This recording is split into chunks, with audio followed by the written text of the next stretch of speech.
We'll bring the just sort of ease out of the rabble and into the conversation about Bitcoin. Can everyone hear us okay? I'm sure you can. Just a little bit, okay.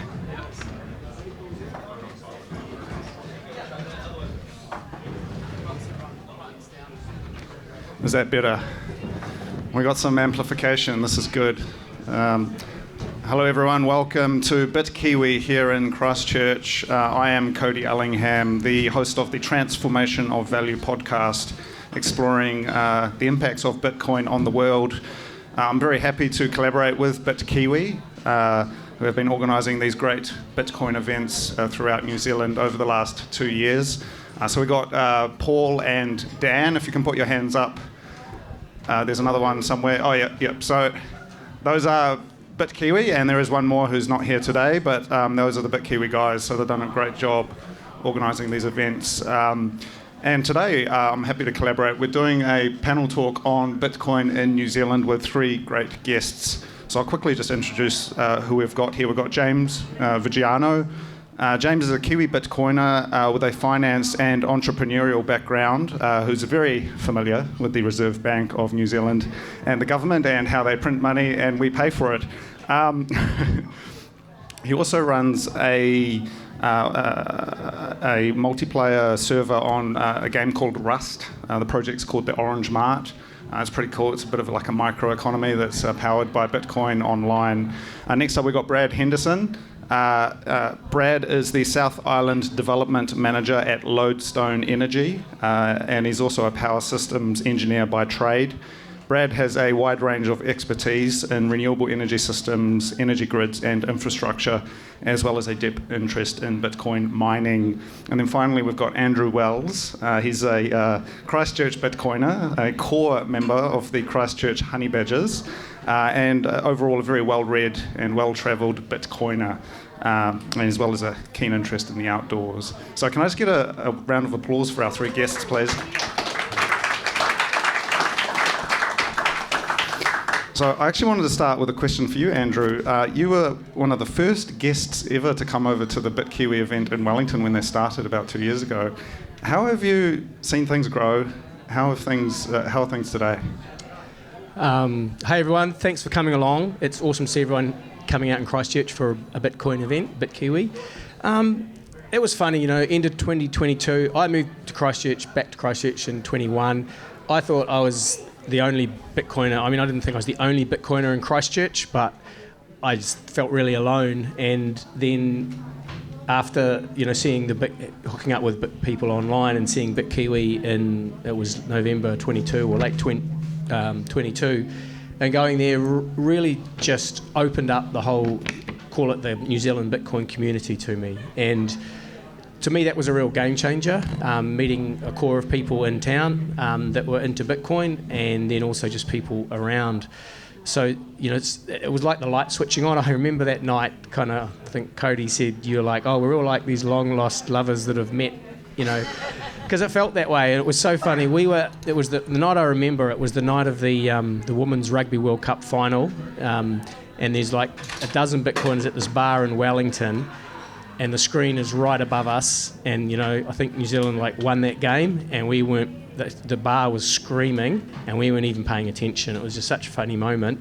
But to me, that was just been an open. From that has spawned a lot of friendships, travel around New Zealand, meeting people, and also just seeing the Bitkiwi, the community develop, seeing things like Lightning Pay come out of that. So to me, that's really been the game changer for, making the Bitcoin community in New Zealand real for me. No, thank you. And James, you've travelled quite a lot. You've sort of seen what's going on in the rest of the world. How would you situate, Bitcoin in terms of things that are being built as well as the community, but what you've sort of seen in New Zealand versus what you've seen happening globally? Yeah, well, thank you for having me, everyone. New Zealand's Bitcoin scene is growing really rapidly, and a recent example of that would be, I would call the Kiwi possibly the world's fastest fiat currency now, because with Lightning Pay, in under 30 seconds you're going from Kiwi dollars to Lightning sats in your Lightning wallet. That's actually remarkable, and so it's really cool that that's happened. That's a real recent development in New Zealand, and there's some really cool other projects that are coming up as well. Yeah. So, yeah, compared to the rest of the world, I think we're punching above our weight. Yeah, I mean, I would agree with that. I mean, due to its size, New Zealand does have the benefit with the open banking system that it's kind of the best fiat in a sense, which is really interesting because when you start plugging Bitcoin into it, and we do have Simon here from Lightning Pay, if you want to put your hand up, Simon. Rob's here as well. That's excellent. So the Lightning Pay guys are actually here, and in my humble opinion, it is actually the best Bitcoin experience, Bitcoin to fiat experience, and vice versa in the world. Just given that the fiat side is relatively smooth, but then the Bitcoin side is really smooth. So I think you guys might be doing sign-ups today as well. If anyone wants to chat about it, learn more about it, possibly, we can talk you through it. So that's really cool. So I mean, that's an example of just like a humble, homegrown Bitcoin project that's come out.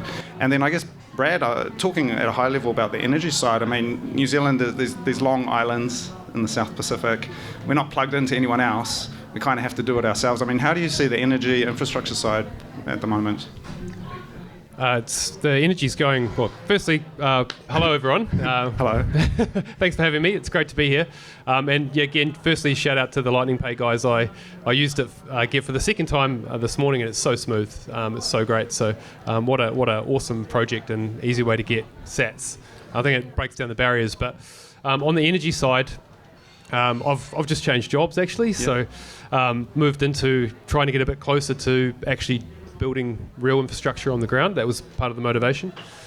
So yeah, my company that I work for now is building solar farms in New Zealand, and that's where I'm pretty passionate about that transformation that's coming into New Zealand, this wave of solar energy, which is you can build it anywhere. It's cheap.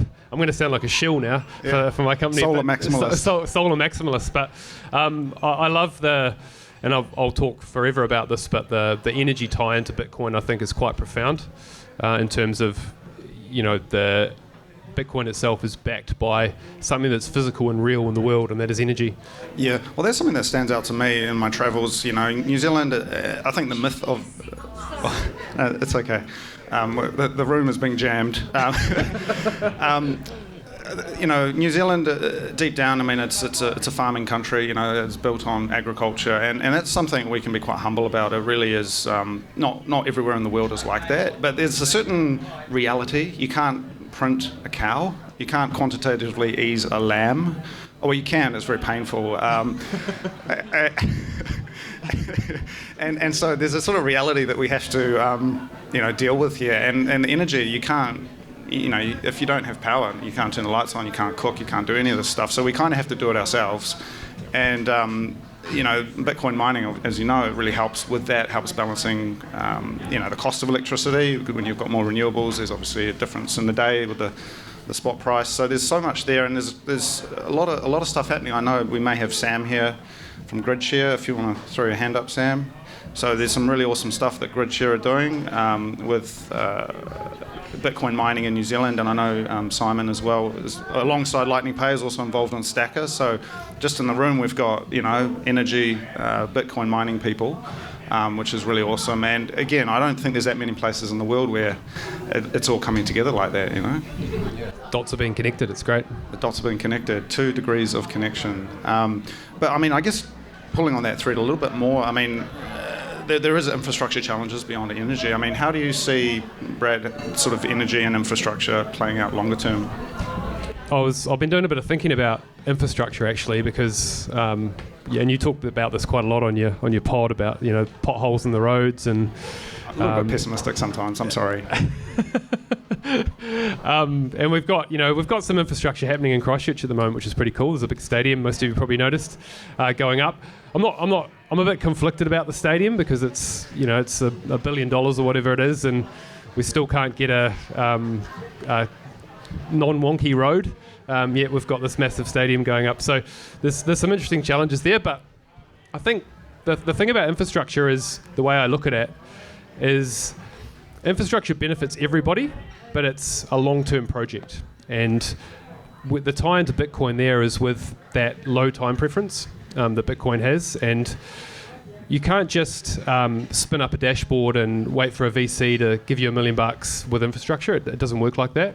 You've got to really work hard to develop a long-term project. And I think I haven't seen it happen yet with infrastructure to a large degree, but I think there's so much opportunity for that low time preference of Bitcoin to really work hand in hand with actually building stuff that benefits everybody in the economy, and everybody does benefit from it. That's the thing with infrastructure, but nobody wants to spend money on it because you can't go on Twitter and talk to everyone about how awesome your road is and get all this VC money.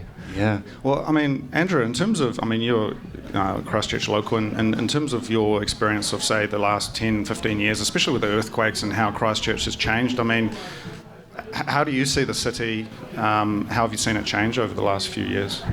I was away after the earthquake and then came back. The city has changed a lot, but there's also places that look like the day of the earthquake. But there's a lot of development in the city. You see bigger projects. Look, I actually was impressed when I came back to see the roading, like between Christchurch out to Rolleston and the Northern Corridor, and that was new. So it has happened.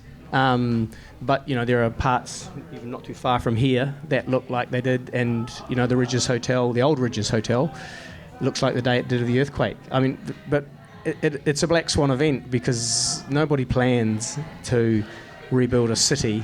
No one has the budget for it. Yeah. But I've enjoyed being back in Christchell, and the city feels back. The first years after the earthquake, it wasn't back. It was a city on its knees. What that says to me, I came here, just after the earthquake back in the old days, and I do feel that the South Island generally, and Christchurch and Queenstown in particular, there's like a real builder's attitude to things, and I often complain about Wellington, unfortunately. Sorry, any Wellingtonians here, but Christchurch, just this area we're in, I know there's some awesome co-working spaces, there's some awesome stuff happening here, and that kind of Bitcoin building as well is happening here in the South Island, and I think it's really awesome to see. It's sort of proof of work, and again, I think that's in the DNA of New Zealand, and so I'm quite bullish on that. Generally, it's not an overly financialised place. We don't really have any banks or anything of our own. Well, we can all be our own bank, but I don't know. Do you think, open this up to you guys, but in terms of that role of, say, like the Australian banks and kind of New Zealand's just distance from the world, has that sort of changed the way we see Bitcoin here, perhaps? I couldn't use my bank yesterday. Oh. Did anyone else get blue screens of death? That was quite interesting. So people who don't know, was it the Windows update or something crashed the global financial system? Something called CloudStrike, which I'd basically never heard of before yesterday. Yeah, my Bitcoin wallet was... One application to one operating system. One application update to one operating system. Stop the planes. And if you think about the reliance that we have on the banking system, and you think about a system like Bitcoin, that's what's kind of interested me in Bitcoin more recently, is actually really diving into the plumbing of it. We're talking about the Lightning Network, nodes, payments, and channels, and it is a payment network on top of a sound money base that can spread all around the world. Is already a global network. If you don't know about it, it's a planet-sized network that exists today. And you can use it to send value to any human on the planet that has an internet connection.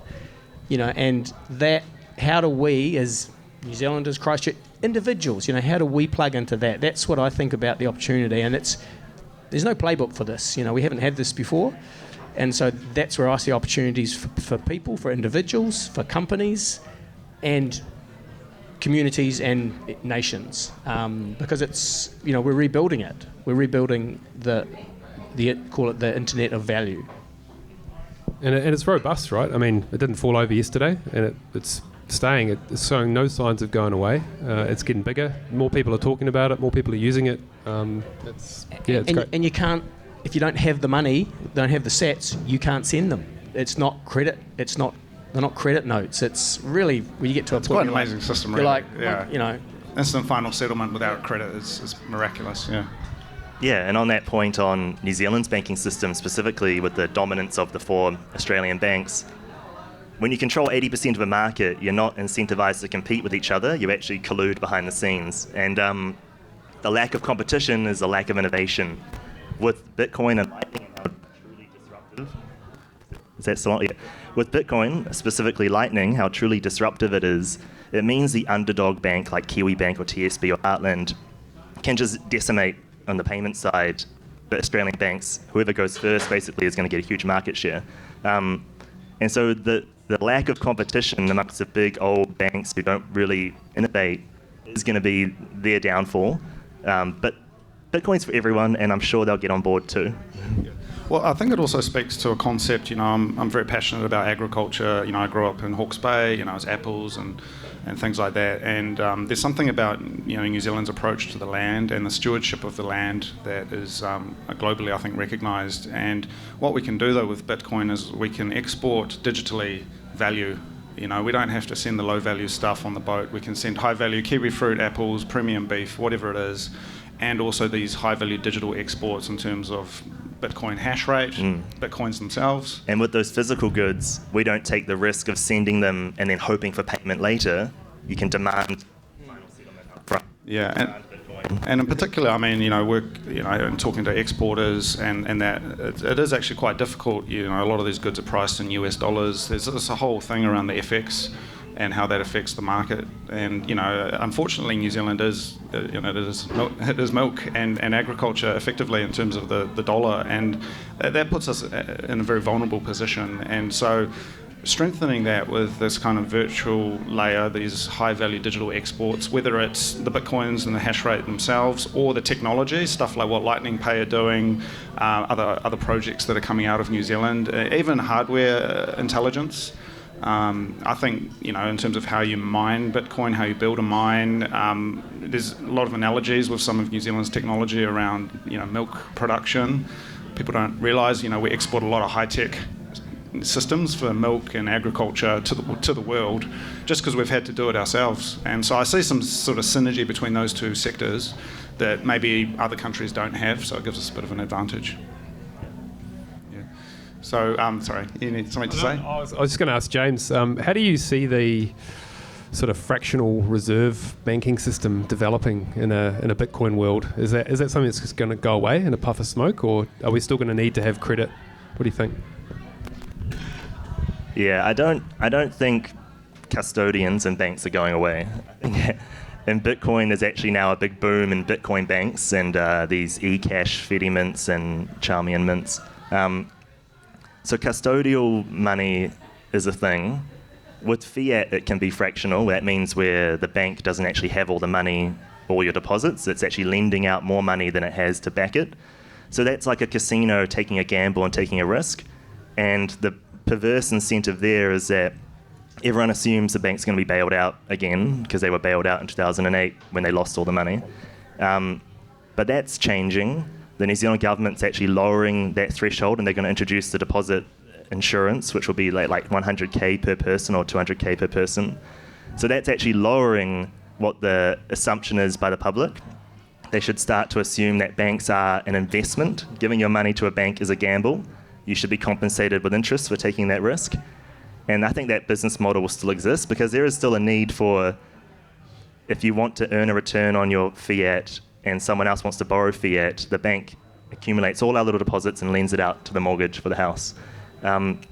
But for savings, I don't think banks should call their deposit accounts savings accounts. They should call them lending accounts. You're lending money to a bank. For savings, we have Bitcoin, right? So that changes our risk profile. We don't have to all be all in on these Aussie banks. We can now de-risk ourselves. Yeah, and I think there's some really interesting opportunities with the higher level systems. I mean, the question of credit and how you would fund a business, for example, get a line of credit for expanding an operation. I mean, there is stuff like that beginning to emerge in markets for that. But yeah, the very base layer, I mean, New Zealand is kind of answerable to these large Australian banks, and that means we just don't get the good rates. And unfortunately, as we all know, it's incredibly difficult for young people to get into the housing market in New Zealand, and that has a perverse long-term effect.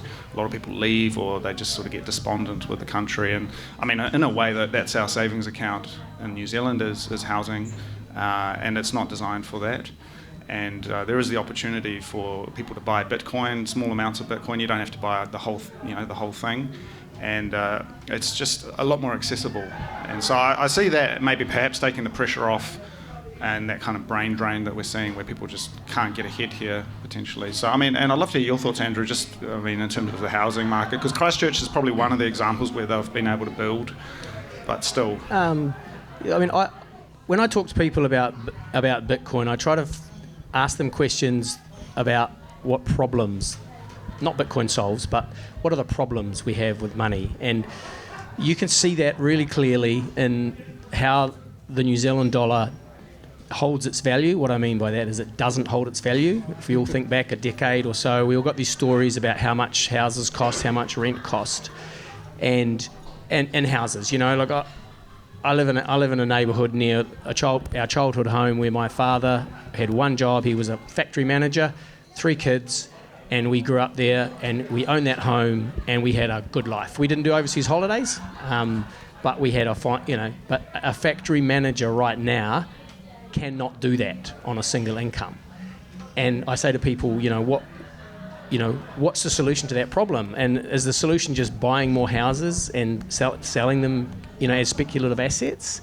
And the way I see Bitcoin in New Zealand right now is people understand the problem, the problem of a money that doesn't hold its value. Why can't I put $1,000 in the bank? Why can't it buy me the same stuff in even a year that it does now? And that's how I got into Bitcoin, because I was trying to buy a house in 2020 and we'd sold a previous house. The money was in the bank and houses were going up $5,000 to $10,000 a month. And that's what led me to figure out what is quantitative easing, how does our money system work? And when you figure that out, you go, oh, you need a solution. So is it a solution to the real estate? It's a lot of stuff got to happen for that. But, what's the problem it's solving? The problem it's solving is that, hoping to solve, is that fiat money, the New Zealand dollar, does not hold its value. It just doesn't. I put a chart on an essay an article I wrote last year, is the price of New Zealand median house price in Bitcoin over the last dozen years. And in Bitcoin terms, real estate in New Zealand has gone down a lot. And still, the paradigm shift still has to happen in terms of people are thinking about the cost of houses in Bitcoin, but the evidence is there. Yeah, just on the devaluation, it's quite profound. I went and bought fish and chips last night for the family. It's a bit of a Kiwi institution, and 4 fish and a scoop, $24. It's like, I remember Mum and Dad gave me a $5 note when I was a kid.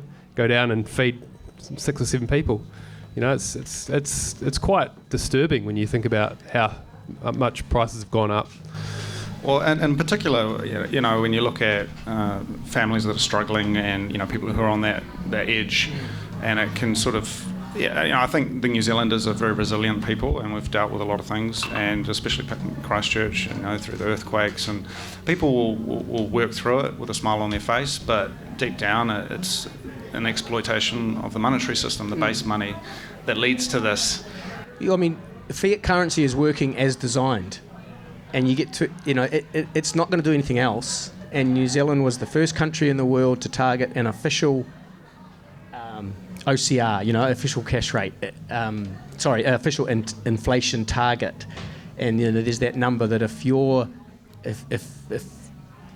savings are deflated, if the currency is inflating 2% to 3% a year, what is it? You lose half in 7 years or 20. It's the law of 72 or something, isn't it? Yeah. So it's doing as it's designed, and we all look at countries that have hyperinflation like Venezuela or Zimbabwe, and we kind of scoff and go, well, that won't happen here. We're doing exactly the same things, we're just doing it slower. Yeah. And we can all see that. And so that's what I say to people, what's the solution to it? Do you think prices are going down? And no one, I've never met anyone that says they are going down. Yeah. And so you just learn you've got to find something you can hold your value in that ain't at the whim, of monetary debasement. Yeah. Well, that's one thing. I would like to broach as well. I think the challenge of communication. I'm, talking to people, trying to engage on the podcast and get the word out there. But certainly, the ability to communicate this value proposition and help share it with people is challenging, as we all know. And I don't watch the news or anything like that, but you sort of see the questions that are being asked, and it's sort of all chasing a tail kind of a thing in the political sphere and the media sphere. How do we share the story with our fellow Kiwis? How do we get it out there? How do we, tell the Bitcoin story in this country? Good question. I think initially I went down the route of sell your fiat. It's all losing its value rapidly, scaring people a bit. But that doesn't always work.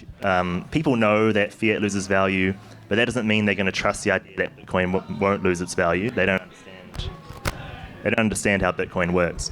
I think helping people just in general to come to terms with it's not a savings tool, fiat. The government wants you to spend it.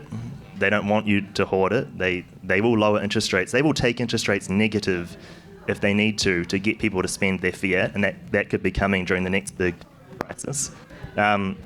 So the idea is, well, you have to put it to work.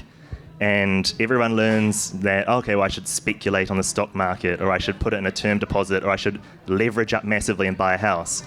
Well, I try to teach people, why not just put $1 into Bitcoin, and then, maybe once a week put a couple of dollars into Bitcoin. You'll then have the incentive to learn more about Bitcoin, and then you'll come to the conclusion that it's really as simple as it's just a finite digital piece of land, this one piece of Bitcoin that exists, and you're just staking your little claim on it. And no one can ever take that from you unless you trust it to a custodian. That's another lesson for everyone to learn the hard way. But then they'll learn over time that it's a savings tool. They'll just see its value over time. It's volatile, and they'll go through the cycles, but over time they'll appreciate it. Well, there's also the potential that people will become exposed to Bitcoin without even knowing it. And there are already KiwiSaver funds that have Bitcoin available in there. Sometimes it's wrapped under layers of other things, but there is Bitcoin exposure. You can buy these things through some of these fiat share apps and that sort of thing. And so there is also the potential that people just sort of see that, or that happens to them. They're not active about it, and that's how they get onto Bitcoin, as opposed to, I guess, what we're all interested in as well, which is the self-custody and the self-sovereignty side. Maybe there's just different ways that people get to it, perhaps. Yeah, I think word of mouth's still hugely powerful, right? I mean, I was just looking at all the books that are over there, thinking how much I've got to learn, and how much awesome information that exists out there in the ecosystem now. It's huge, and that's grown up. There's always been a little bit of stuff, but it's really just blossomed in the last few years. It's great to see, and I think everyone here, talk to your family, talk to your friends. It's not, you're not the weird guy in the corner anymore. I mean, there's sort of an element of that, right? But you've at least got friends now. yeah. Well, we've got friends here. So you can talk about it and just explain that it's not crypto, because that's unfortunately the bus that we've been lumped in with a lot of the time for the general public is, this is just another crypto and someone's trying to scam me. But just talk to your friends and family. I think that's hugely powerful. Yeah. Well, that speaks to, I think, the New Zealand way as well, and obviously New Zealand has a long history with the nanny state, the post-war consensus, the big government, and that's always the challenge, is that people kind of go to the government to fix all problems. But I also contrast that with the number 8 wire, the DIY. There ain't no government when you're in the car workers by yourself, hunting or whatever it is. It's sort of, the government isn't in the room with us right now, sort of thing. And I think when we ask it like that, especially with the incompetence rising to the top in the political system, we would just take it into our own hands. And that's why I'm really inspired by a lot of the businesses and private enterprises that are emerging. We talked about some of them today, but just the Kiwi Bitcoin builders and the Bitcoin businesses are really top notch. It doesn't need to be a political discussion. I think that's folly, and we can just build it. And I mean, my vision is they end up a bit more like the council. They can maybe regulate things here and there, but they can't print money or do things that I don't agree with in that sense. And if you don't like it, you can move to a different council, you can move to a different region, etc. So I mean, that's kind of longer term, I think, but it sort of removes that incompetence of the state through like not being able to print money. Yeah, I just think that at the moment, the most important thing that for Bitcoin adoption in New Zealand is just making it accessible, being open to having people come to events like this, and just making it, like you say, kind of it's a Kiwi thing that we feel that people should, we like it when things are accessible and understandable and friendly. Nobody gains from us either talking from a pedestal or overwhelming people with technology talk. It's, and just talking to people at, meeting them where they are. What's their problem? What do they think the problems for the future are? And I think having Bitkiwi and, what I say to Bitcoiners when I meet Bitcoiners, overseas Bitcoiners, I explain that there is a New Zealand Bitcoin scene because we do live in this country that's big enough, small enough for us to go up and down and have these meetups and meet each other in different places. That doesn't happen in Australia or the States. They're too big. Yeah. And I think that's a real opportunity for us, and just do it the Kiwi way and help people, because there is a journey you do have to do on your own. You have to learn Bitcoin on your own. You have to get into your own mindset and your own confidence or conviction to buy it. Do the work, right? And hold it. And the worst thing can happen is that someone buys it, holds it, and then loses it because they'll go and probably never come back. But just events like this and just making people... and I always just talk to people about... do a lot of one-to-one talking. I don't do lots of... because people have questions. Books are good. If you match the book to the person. Gave someone Lynn Alden's Broken Money recently as a present because I thought it was the perfect book for that person, and just be there to answer their questions. And that's how it goes. It's coming from the ground. The government won't say, "Hey, Bitcoin, we think is great. We're going to adopt it," but they might say that in a decade if lots of us have it and want it and think it's important for the future, and tell them so. So they need to adopt it to get elected. I just want to add another really good way to onboard new people to Bitcoin is helping them to earn their first bit of Bitcoin. So Nostr is that new Bitcoin social media platform or protocol. And so you send out your normal tweets or share your photos on Nostr, and then someone might come along and zap you a little bit of Bitcoin, 10 or 20 cents. That helps the person realize that, Bitcoin's money, I've just earned it, and then they can go and spend it somewhere on Nostr or somewhere on the web. They see the in and out of Bitcoin, the way it works is money, and if they happen to hold some in their savings and not spend it, they'll see it appreciate over time in value and get really orange-pilled that way. Yeah, and I think coming back to what Andrew said, the egalitarian founding story of New Zealand, we don't have counts and kings, we don't have lords and barons like they did in the UK, and that New Zealand has got this flat society and this myth, I guess, in a sense of who we are. And it's very similar to Bitcoin because everyone is equal in the Bitcoin network. There's no privileged class, there's no exorbitant privilege who can print the money and these kinds of things. And so there's some, I think, deep-seated connections there, and also just the humble nature of the Kiwis generally make it something that really just, for me it really makes sense. A lot of financialized countries built upon banking, for example, they just don't have that proof of work. They don't know what it means to, roll up the sleeves and do the work. So I'm really bullish on that, and it just touches everything from the software and the code side of things through to building Bitcoin infrastructure and mines and all of this stuff. So overall, it just feels like a really good fit. I think we might wrap it up there though, guys. Just we've talked about a few things. Happy though if you've got any final comments anyone wants to add to the mix. I would just say if anyone hasn't tried a Lightning transaction, try one today if you can. Because when you see Bitcoin working in the micropayment, go buy a book off Zed or go buy your beer. It's really cool, and that's usually a moment for people. Your first on-chain transaction is like, oh, okay, I get that, but first Lightning is always really cool. So if anyone wants to do that, come see someone, and we'll help you. Yeah, cool. Thanks, Cody. Thanks for hosting, and keep up the great work on the podcast. It's must listen. Thank you. Yeah, thank you very much. Cool. All right, everyone, that's it. Thank you.